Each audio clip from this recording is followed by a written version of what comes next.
pénz az nem egy cél, és ugye az a baj, hogy az embereknek a pénz az egy cél. A pénz az nem cél, az csak egy eszköz. Ez olyan, hogy a kalapács sem cél, hanem valamire eszköz. A pénz valamire eszköz, és ráadásul egy csere eszköz.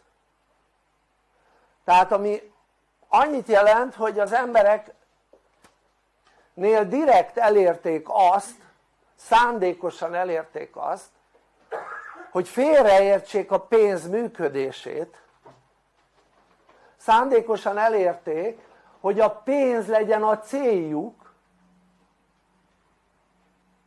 és azáltal, hogy egy embernek az eszköz a célja, és nem egy olyan dolog, amit az eszközzel valósít meg,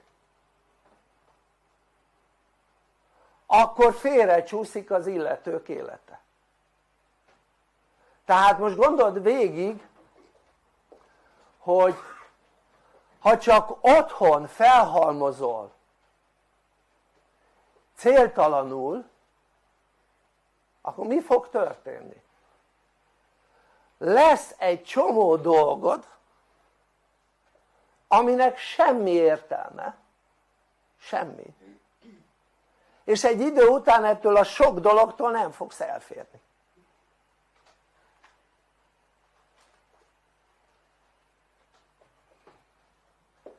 Hát ha az ember valamit vásárol, akkor azért vásároljon, mert azzal, amit vásárol az ember, képes vagyok valamilyen célt megvalósítani. Például az ember azért vegyen egy kalapácsot, hogy mondjuk azzal tudjon mondjuk kiegyengetni valamit, vagy beverni egy szöget, vagy bármi olyan dolgot, amire a kalapácsot használják. A kalapács az nem egy dísz, az nem egy olyan cél, hogy a kalapácsért vásároljuk a kalapácsot, nem tudom, világos-e? Márpedig, ha megnézitek, az emberek például az autót nem valamilyen cél megvalósítása érdekében vásárolják, hanem az autóért. Tehát olyan, mint hogy a kalapácsot a kalapácsért vennénk. Tehát ruhát azért vennél, hogy legyen, nem azért, hogy használd, nem tudom, világos-e? Bár sokan ugye így vannak a ruhával is, hogy csak azért vásárolnak ruhát, hogy legyen, nem azért, hogy használják. Ha megnézed, ma egy olyan világot élünk, hogy az emberek egy ilyen eltorzult gondolkodással rendelkeznek már, mert eltorzították a gondolkodásukat, és ezzel elérték azt, hogy nem egy cél megvalósítása érdekében vásárolnak bármit, hanem azért a dologért vásárolják. Tehát a cipőt nem azért vásárolják, hogy használják, hanem azért a cipőért vásárolják a cipőt. A ruhát a ruháért, nem azért, hogy használják. Ha végig gondolod, kicsit visszamész a múltba, vett valaki egy ruhát, és addig használta, amíg tönkre nem ment. Most egy ruha ott lehet akár a szekrényben 40 évig, mert nem használódik el, nem azért megy tönkre, mert elhasználják, hanem az állásban. Mert az anyag, maga az anyag állaga, az tönkre megy. És nézd meg, sokan ezt csinálják, hogy az eszközeiket célként vásárolják. Azért, hogy hát majd ha kell valamire használom. Érted? Nem azért, hogy tudja, hogy mire kell. Világos ez? Na most persze a fogyasztói társadalom az elmúlt 100 évben elérte azt, hogy az emberek így működjenek. a fogyasztói társadalomnak az a célja, hogy te költs, és olyan sok dolgot vegyél meg, amire semmi szükséged. Ha megnéznéd, hogy a lakásodban hány olyan dolgot találnál, amit nem használsz még hetente se, vagy havonta se, gondold végig, egyszer se. Hány, vagy a ház körül, tehát a házban és a ház körül, ha házad van, ha lakásod van a lakásban, hány olyan dolog van, amit nem használsz valamilyen rendszerességgel, csak ott van. És minek van ott?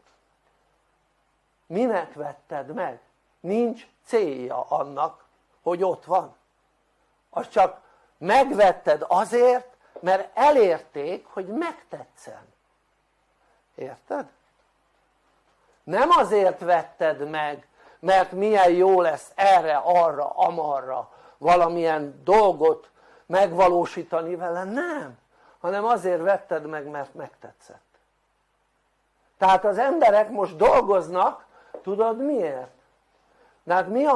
Tehát mi az, hogy megtetszik nekünk valami?